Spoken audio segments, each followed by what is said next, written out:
मित्रों, वैदिक ज्योतिष केंद्र में आपका स्वागत है। आज मैं बात करने वाला हूँ भाग्येश यानी नौमेश 12 भाव में फल। भाग्येश आपका प्रथम में जाए, प्रथम भाव से लेकर के 12वें भाव तक में अगर कहीं जाके बैठ जाता है तो उसका क्या फल होगा, कैसा होगा आपका भाग्य, भाग्येश के द्वारा कैसा रचा जाएगा आपका किस्मत, उसके बारे में डिटेल से चर्चा करेंगे। आपका भाग्येश कहीं न कहीं किसी न किसी भाव में होगा या भाग्य स्थान पे ही बैठा होगा, लग्न से द्वितीय, चतुर्थेश, पंचमेश कहीं भी होगा, तो उसके बारे में डिटेल से चर्चा करेंगे और आपको बताएंगे कि उनका एक्चुअल में फल क्या होगा, क्या फल देंगे वहाँ से। भाग्य का स्थान जो है त्रिकोण में आता है और त्रिकोण के स्वामी जब किस 12 भाव में कहीं केंद्र पे जाएंगे, द्वितीयेश में जाएंगे, फण पर भाव में जाएंगे, अपोलिक में जाएंगे, तो कैसे उनका जो है फल होगा, उसी के बारे में डिटेल से चर्चा करेंगे आज। ठीक है, तो आज विषय हमारा ये है भाग्येश यानी नौमेश 12 भाव में फल। ठीक है, तो जैसे आपका नौमेश कोई भी हो, कोई भी लगन में हो, कोई भी लगन आपकी कुंडली में बन सकता है और उस लगन में आप जो भी, जैसे मान लें मेष लगन की कुंडली है तो भाग्येश हुआ गुरु, तो इसी प्रकार बदलता जाता है। ठीक है, तो हम नौमेश को पकड़िए आप कि 9 भाव में कौन सा अंक है और उसका स्वामी कौन है, वही होता है नौमेश, वही भाग्येश भी कहते हैं उसको।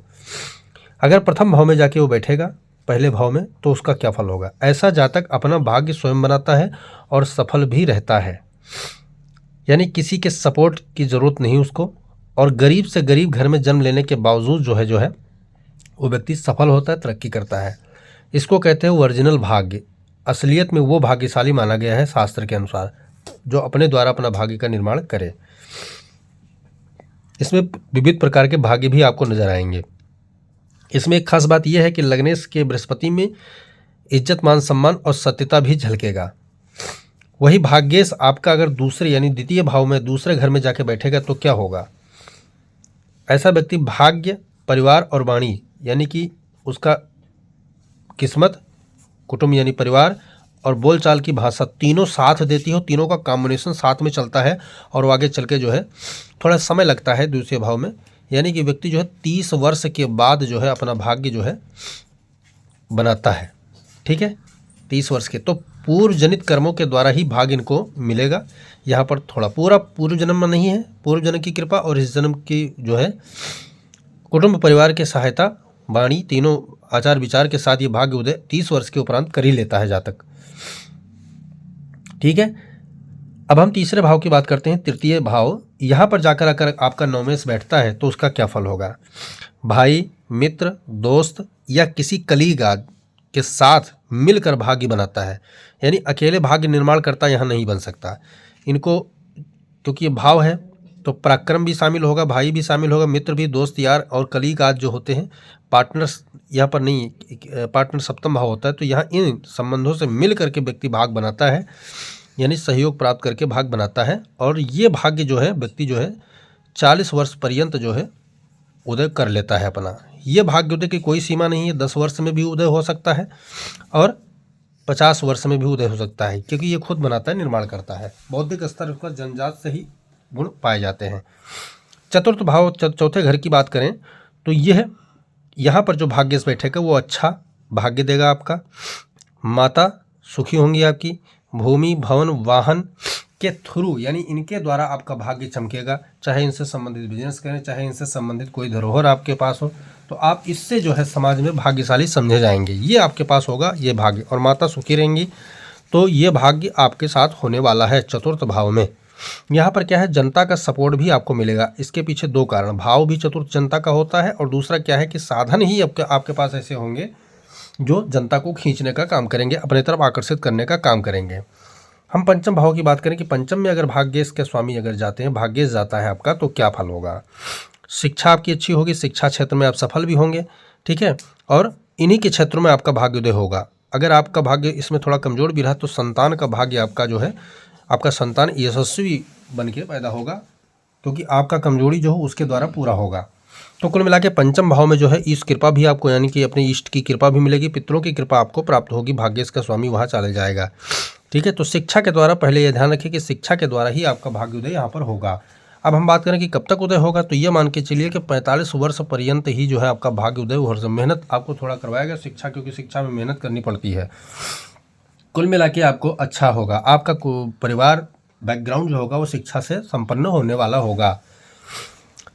आपका भाग्य से अगर छठे भाव में जाएगा तो क्या होगा? ठीक, बीमारी, ठीक है, बीमारी, ऋण से उबरने के बाद, यानी पहले आपको झटका लगेगा, संघर्ष झेलना पड़ेगा, उसके बाद आप भाग्य उदय कर ले जाएंगे। तो ये जो आपका भाग्य उदय होगा ये लगभग जो है 47 वर्ष बताया गया है।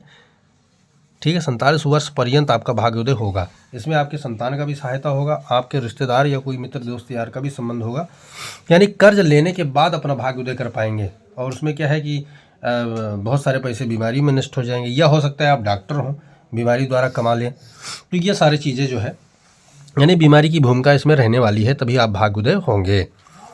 सप्तम भाव की बात करें कि आपका भाग्य से अगर सप्तम भाव में जाकर बैठ जाएगा तो उसका क्या फल होगा, कैसा भाग्य आपका होगा। तो सप्तम भाव में यानी कि पहली बात तो ये मान के चले कि विवाह उपरांत आपका भाग्योदय होना निश्चित हो जाता है। ठीक है, पत्नी की सहायता इसमें 100% होगी, शामिल होगा। ना होगी पत्नी तो ससुराल का भाग्य उसमें सम्मिलित होगा। साथ में ये पार्टनर का भाव होता है, व्यापार का भाव होता है। तो पार्टनरशिप में अगर व्यापार करते हैं आप तो उससे भी आपका भाग्य चमक जाएगा, चमकेगा ही। अब हम बात कर लेते हैं कि कितने साल बाद आपका भाग्य चमकेगा। तो ये मान के चलिए इसमें बताया गया है 38 वर्ष से लेकर के 45 वर्ष के बीच में आपका भाग्योदय चमकेगा। हम अष्टम भाव की बात कर लेते हैं कि आपका भाग्य से अगर अष्टम भाव में जाता है तो उसका क्या फल होगा। मित्रों, कभी ऊंचा, कभी नीचा, कभी उत्तम, कभी मध्यम, संघर्ष पीड़ा के साथ भाग्योदय आप करेंगे। यानी बहुत ज़्यादा मजे हुए खिलाड़ी रहेंगे। भाग्य के बारे में आप मेहनत करेंगे, अच्छा दिन आएगा तो थोड़ा बुरा भी दिन आएगा। ठीक है, यानी कि अचानक भाग्य परिवर्तन के साधन इसमें 2 ग्रह लेके आते हैं। यदि अष्टम में चंद्रमा किसी का हो बैठा हो भाग्येश बनकर तो अचानक धन प्राप्त होता है उनको, और राहु बैठा हो तो अचानक धन प्राप्त होता है भाग्येश के स्थान पर संबंध बना करके। ऐसा क्यों होता है? अष्टम भाव में अचानक धन प्राप्ति का योग और 12वें भाव में भी अचानक धन प्राप्ति का योग बनता है। इसके पीछे कारण है कि धन भाव से भाग्य से संबंध हो, और पूर्व जन्म में जिसने गुप्त दान किया होगा उसका अष्टम भाव में अचानक, यानी आपने देखा होगा कि रातों रात वो करोड़पति बन गए, तो वो अष्टम भाव ही बताता है। अब हम बात कर लेते हैं नवम भाव की। नवम भाव में अगर नवमेश बैठा हुआ है तो यानी संपूर्ण तरीके से आप भाग्य के स्वामी होंगे।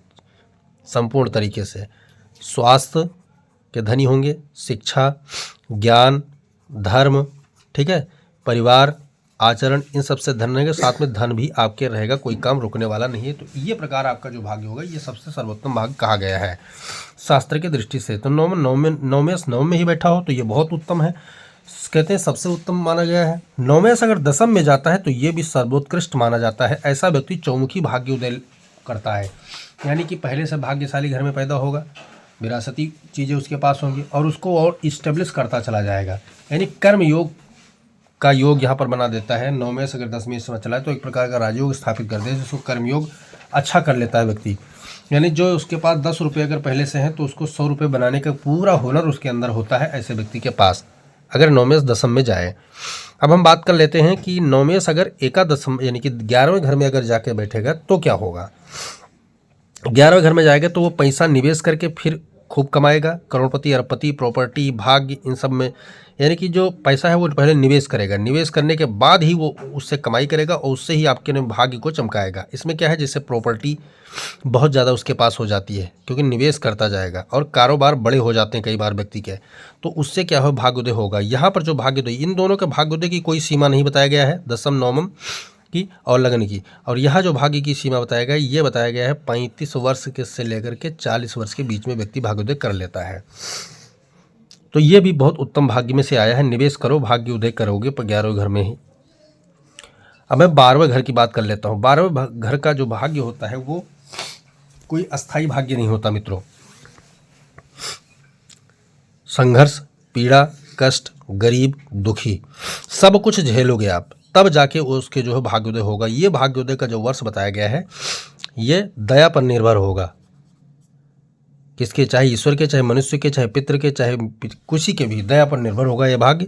और इनका जो वर्ष बताया गया है ये 60 वर्ष पर्यंत, यानी 60 वर्ष लग जाते हैं व्यक्ति को भाग्योदय करने में। पूरा जवानी जो निकल जाता है, वृद्ध अवस्था में भाग्य वो कुछ स्वाद चखता है ऐसा व्यक्ति। अगर नवमेश द्वादशेश में जाकर यानी 12वें भाव में अगर बैठ जाता है तो इसी भाव में दरिद्र योग भी आता है। ऐसे व्यक्ति जीवन भर दरिद्र रहते हैं लेकिन बाद में जाकर संघर्ष उनका खत्म होता है और भाग्योदय होता है। तो ये रहा मित्रों भाग्येश का, नवमेश का 12हों भाव में कैसा भाग्य लेके आते हैं व्यक्ति अपने जीवन में, मैंने उसका विवरण दिया, विश्लेषण किया। अगर वीडियो पसंद आए तो लाइक कीजिए, शेयर कीजिए, सब्सक्राइब कीजिए, साथ में बेल आइकन का बटन जरूर दबाएं ताकि हमारा नया लेटेस्ट वीडियो आप तक जरूर पहुंचे। मित्रों, जय सिया राम।